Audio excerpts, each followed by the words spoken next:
Pour cette deuxième partie d'Update Lecture et accessoirement aussi mon bilan du mois de février, je vais vous faire une révélation dont même moi, je me remets pas.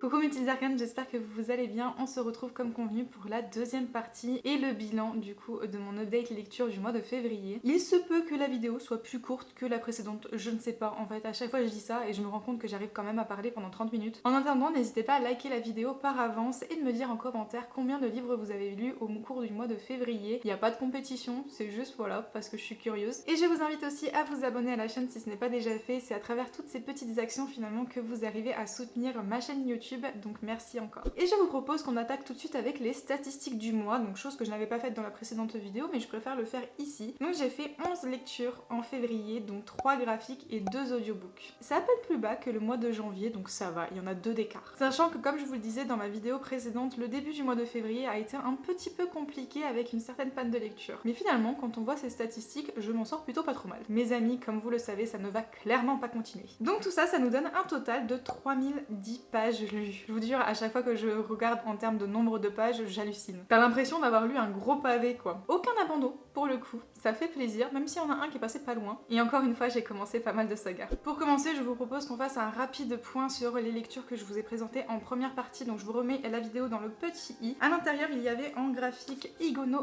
Kami, donc celui qui tisse les fleurs que j'ai adoré comme manga. Franchement, je vous le recommande chaudement si vous aimez bien le côté un petit peu onirique. Bien sûr, j'ai lu le tome 4 de Seule la mort attend la vilaine, dont le tome 5 a été annoncé en édition collector avec des goodies. Donc là aussi, j'ai trop hâte de me jeter dessus. Encore une fois, une trop bonne lecture. De toute façon, je vous renvoie à mon update, mais j'aime toujours autant cette saga. Pour les romans, j'ai écouté en lecture audio Carrie de Stephen King, qui a été, ma foi, plutôt sympathique. Bien différente de l'adaptation que j'ai regardée d'ailleurs et qui est la plus récente au cinéma. Ça reste quand même un ouvrage assez intéressant de par sa structure et de ce qui s'y passe, mais encore une fois, je crois que Stephen King finalement ce n'est pas pour moi. Un auto-édité que j'ai eu le plaisir de recevoir et de découvrir, j'ai lu l'épopée de Thaïs de Felingray. Si vous aimez bien les héroïnes déterminées, qui sont engagées aussi dans leur cause, dans la volonté de sauver leur peuple, et que combiné à tout ça, vous aimez bien le trope des épreuves, et ben je vous invite à découvrir cette auto-édité que j'ai vraiment adorée. J'ai d'ailleurs le tome 2 en ma possession, donc je pense que je le ferai pas tarder. J'ai eu l'occasion aussi de lire un Anatrice avec Myrina Holmes,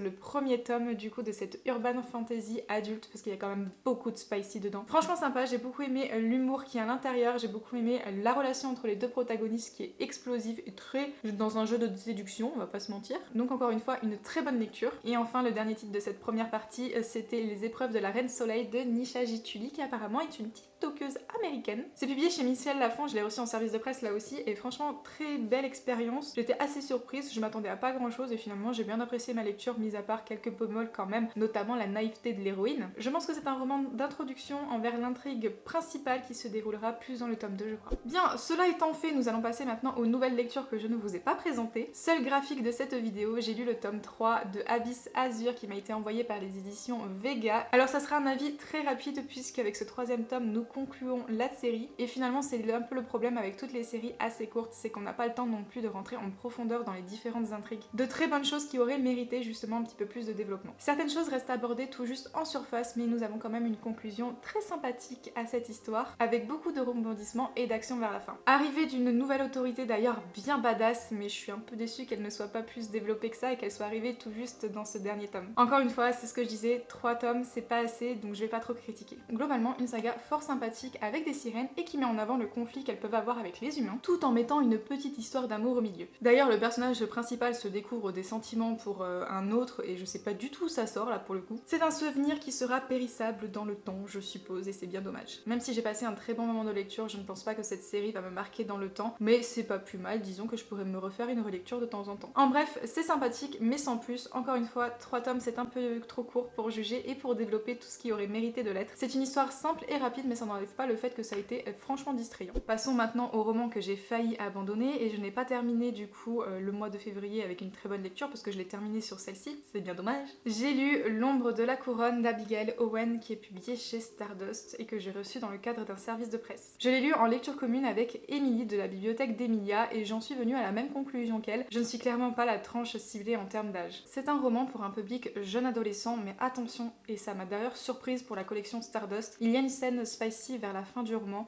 même si elle n'est pas très explicite, ni même très développée en termes de détails, il y en a quand même une. Ce que je veux dire par là, c'est que ça reste assez flou quand même dans la manière dont c'est abordé avec ces deux adolescents qui sont complètement maladroits, mais ça m'a quand même surprise de l'avoir dans la collection Stardust. Normalement il n'est pas censé en avoir. Du moins c'est ce que j'avais compris à la base. Dans cet univers et dans ce royaume en particulier dans lequel nous allons être, deux jumelles naissent toutes les deux générations. L'une est appelée Araignée tandis que l'autre sera son ombre, sa doublure en cas de danger. Et notre personnage principal sera cette doublure là, elle s'appelle Meren et elle va se faire kidnapper par un spectre-ombre qui pense prendre sa sœur à la place. Par contre, posons les choses tout de suite au niveau de ce roman. Il y a énormément de coquilles dans ma version et franchement pour le coup là elles sont grosses. Alors je sais pas s'il va y avoir une réédition parce que les coquilles ont été remontées en tout cas par les partenaires, donc j'espère que vous allez en avoir une sans ces grosses fautes là. Nous sommes avec un point de vue à la première personne où nous allons suivre donc Meren et donc c'est son point de vue là que nous avons. Et ils nous mettent dans l'écrit le nom du personnage du Spectrum, alors qu'il ne la dévoile que dans le chapitre d'après. Donc en gros, tu te dis, mais c'est qui Raven? Normal,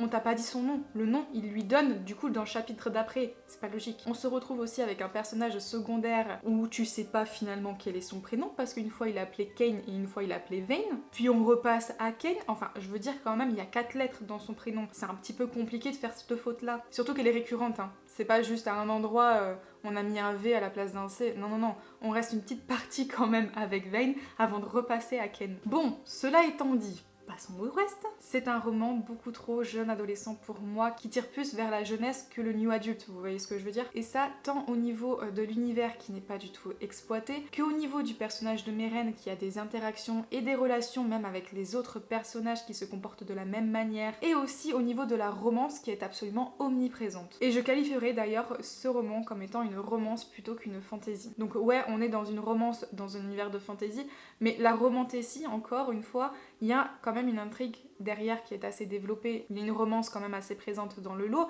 mais là vraiment vous n'avez même pas l'intrigue politique qui est développée, même pas l'intrigue de l'univers, de l'histoire tout court. En plus de ça, une relation qui sort de strictement nulle part, avec des réactions et des pensées de la part de nos personnages, t'as envie de dire c'est vraiment le moment de penser ça, et vraiment ils ont les réactions quand j'avais par exemple 14-13 ans en fait. Du style, oh tu lui tiens le bras, ben du coup je suis jaloux, tu la regardes, ça va pas le faire mon vieux. Non mais franchement, en plus on va passer sur maintenant les pensées de Meren qui sont complètement what the fuck. Elle vient de rencontrer le spectre-ombre en mode ombre, machin, elle sait pas qui c'est, elle sait pas ce qu'elle veut. La première chose qu'elle pense c'est oh my god il est trop beau, j'ai envie d'aller le voir, je suis attirée par lui. Ensuite, elle se fait kidnapper par le Spectrum, c'est pas un spoil, hein, ça se passe dès les premiers du roman, en plus de ça, vous l'avez dans le résumé. Elle vient de se faire kidnapper et tu vas me dire qu'elle pense direct à la chaleur de son corps contre le sien et le fait que le mec il est trop beau et qu'elle a des papillons et qu'elle pense que à sa beauté et le fait de se retrouver un peu plus collée à lui. Meuf, il vient de te kidnapper quand même. Le syndrome de Stockholm arrive un petit peu trop vite. Nous allons dire que chacun ses priorités et en fait, l'ensemble de l'intrigue se déroule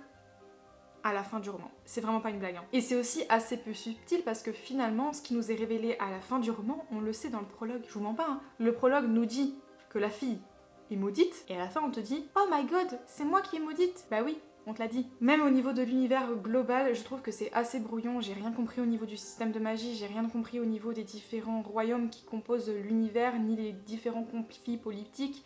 Il y a un truc au niveau des portails, j'ai rien compris non plus. Ah par contre, la romance, je t'assure que je l'ai compris en long, en large, en travers, de A à Z, et je l'ai vu sur toutes ses coutures. Je m'énerve un petit peu trop sur ce roman, je suis désolée. En vrai, il est pas mauvais en soi, si ce n'est que je ne suis pas le public. Encore une fois, je pense qu'il va convenir plutôt à un jeune public. Parce que moi, personnellement, le nombre de fois où j'ai levé les yeux au ciel et je me suis dit, bon, c'est comme ça commence à bouger, ça ne l'a pas été. Donc si vous lisez ce livre, je pense que vous devez prendre conscience que c'est vraiment pour un public jeune adolescent, avec une romance qui est très présente, et on est plus sur une romance du coup qu'un univers de fantasy. Donc clairement, je ne suis pas la tranche d'âge ciblée pour ce roman, donc mon avis, c'est un regard vraiment un petit peu plus mature par rapport aux personnages principaux. Donc malheureusement, je ne continuerai pas la saga. Alors pour le titre suivant, moi-même je ne sais pas ce qui m'arrive. Parce que je vous ai un petit peu dégommé le livre précédent. Celui-là, je vais vous le dégommer aussi, hein, y a pas un problème. Mais il y a une petite subtilité dans le lot. Donc j'ai lu La rage défaillée de Alessa Sorn.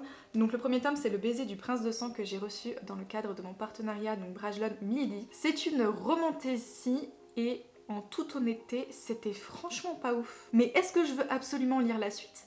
Oui, chose complètement incompréhensible. Je dirais que c'est un petit peu mon plaisir coupable. Il en faut bien un, c'est celui-là. Dites-moi d'ailleurs en commentaire quel est le vôtre. Et ne trichez pas, dites-moi vraiment, je ne jugerai pas, promis. Je dois avouer que c'est bancal sur beaucoup de points quand même, mais je sais pas pourquoi, j'ai tellement envie de lire la suite. Ici, nous sommes dans notre univers à nous, plus précisément à Londres, où les Fae vont arriver à percer le voile qui leur permettra de traverser de la faillerie à notre monde actuel. Et ils vont littéralement massacrer tout le monde sur leur passage. Une vieille rancœur due à une querelle avec nos ancêtres. La chose n'est pas tout à fait digérée pour certains. Ils sont 3 frères, 3 princes, il y a 3 tomes, t'as compris le truc. Et donc Élise assiste à l'arrivée des Fae, et notamment du prince Fae de ce groupe-là, et elle va assister littéralement au massacre de tous les gens dans le métro, qui sont victimes d'un sort de folie qui les pousse à s'entretuer, mais elle, bizarrement, elle est immunisée. Tiens, c'est étonnant, on se demande pourquoi. C'est une question que se pose également le prince Fae, et pour pouvoir y répondre, il va décider de la kidnapper, de l'embarquer avec lui sur son cheval, ou c'est plutôt quelqu'un d'autre qui va la prendre sur son cheval, mais c'est pas ça l'important. Et on sait tous comment ça va se passer par la suite, bien que je dois avouer que la relation quand même part déjà un petit peu mal. C'est un trope enemies to lovers dans tout ce qu'il y a de moins subtil de tous les univers de fantasy, etc.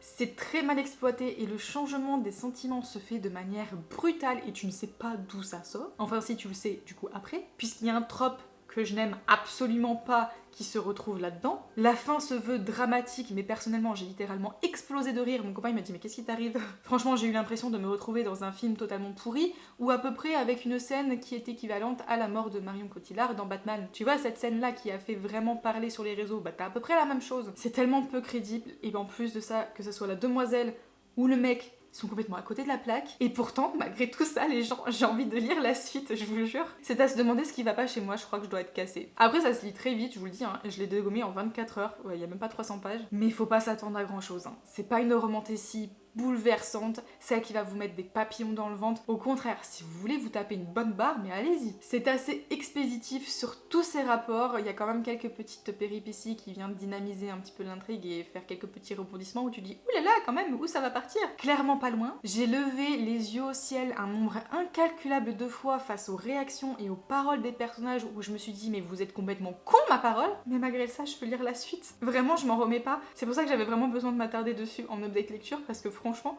je comprends pas ma réaction. Genre, vraiment, c'est pas top, mais je veux vraiment lire la suite. Chaque prince possède d'ailleurs une petite particularité en termes de pouvoir, caractère, etc. Mais ça, vous allez le découvrir finalement déjà dès le premier tome. Comme ça à chaud, je dirais que je préfère l'aîné, qui s'appelle Killian, et qui sera apparemment le dernier tome. Peut-être que d'ici là, le tome 2 va quand même me remettre d'équerre en me disant « Mais Aurélie, qu'est-ce que tu lis, quoi ?» Écoutez, les types de lectures comme ça, des fois, ça fait du bien. Étant donné que j'ai eu un gros coup de cœur pour Mexican Gothic de Cilia Moreno Garcia, j'avais envie de découvrir son nouvel ouvrage qui est Les dieux de jade et d'ombre, que j'ai reçu dans le cadre de mon partenariat avec Brajlon. Nous sommes au Mexique dans les années 20 avec Cassiopeia, qui est une sorte de Cendrillon pour sa famille. Et pour défier l'autorité de son grand-père, qui est franchement pas un personnage très sympathique avec elle, elle décide d'ouvrir le coffre qu'il protège jalousement, farouchement, et tout ce que vous voulez, bref, elle décide de l'ouvrir. Elle libère le dieu Maya de la mort, qui a été emprisonné justement dans ce coffre par son frère. Ce frère-là qui a usurpé ce trône dans le royaume des morts, et il est bien décidé à ne pas laisser son frère remonter sur le trône. Il a caché du coup des parties de son frère dans tout le pays, et Cassiopeia et ce dieu de la mort vont chercher ensemble à retrouver toutes ces parties manquantes. Alors je crois que vous avez son œil gauche, son index gauche, son oreille gauche, donc toute la partie gauche, et un collier de jade. Ce roman est assez particulier, je dois l'avouer, et j'ai pas vu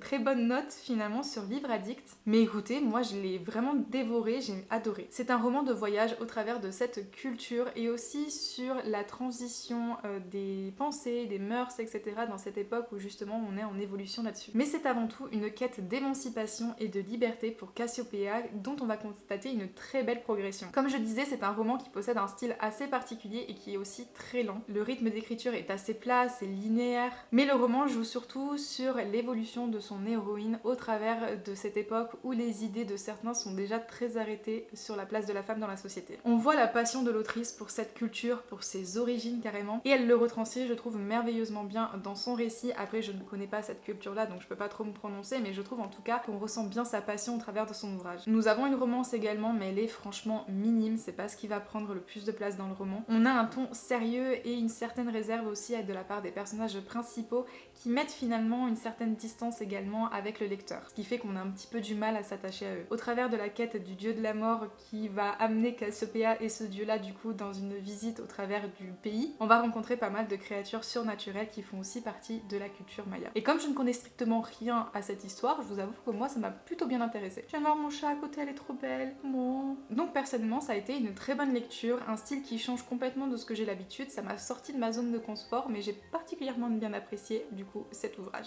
Et je vais aller très vite sur ce dernier titre puisque j'ai fait un vlog dédié à Fourth Wing de Rebecca Yarros. Ça a été également la lecture commune de mon Discord au mois de février. Un titre qui semble finalement divisé sur la toile entre ceux qui l'ont vraiment aimé comme moi, ceux qui l'ont lu parfois en VO et qui déplorent franchement la traduction VF, et ceux qui s'attendaient à une histoire beaucoup plus adulte. Bah on a différents camps finalement, dites-moi en commentaire dans quel camp êtes-vous. C'est sûr que quand un titre fait autant parler de lui, où tout le monde attend la traduction avec impatience, forcément on a des ententes parfois qui sont très élevées, mais même je trouve que malgré ça, chaque partie a raison. Je trouve qu'il y a du vrai dans chacun des avis. Donc personnellement, moi je prends tout avec respect et bienveillance. Sachez que de toute façon, peu importe ce que les autres diront, vous êtes tout à fait légitime à ressentir ce que vous ressentez. Ça passe par son appréciation pour un livre, mais pour toute autre chose dans la vie. Du coup, personnellement, je fais partie de la team qui a eu un coup de cœur pour Fourth Wing. Franchement, j'ai adoré. C'est pas autant un coup de cœur que pour certains titres, mais ça reste quand même un coup de cœur. Après, ça ne veut pas dire qu'il n'y a pas de défauts dans ce titre-là. Au contraire, j'en ai certains que j'ai soulevés, mais je détermine mes coups de cœur en fonction de savoir si je suis accro ou pas à ma lecture, en gros si j'arrive à lâcher le livre ou si j'ai besoin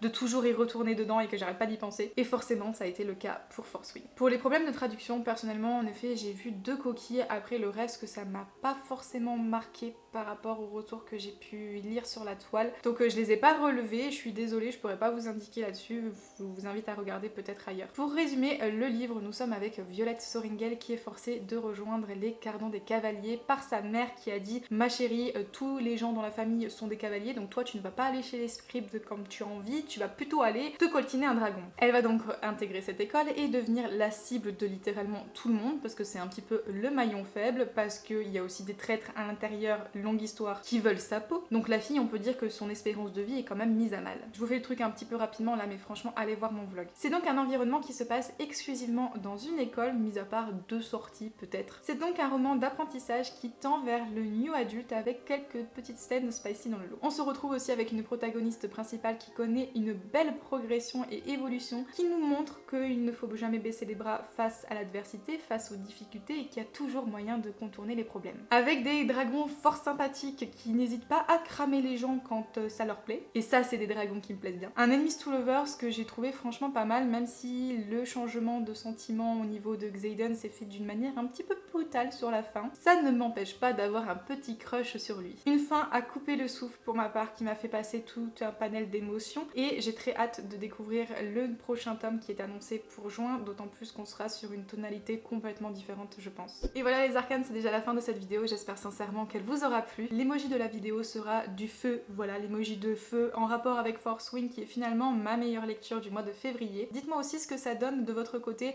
le fait de diviser cette update lecture en 2. Et moi en attendant la prochaine vidéo, en tout cas je vous fais de gros bisous et je vous dis à bientôt. Ciao ciao.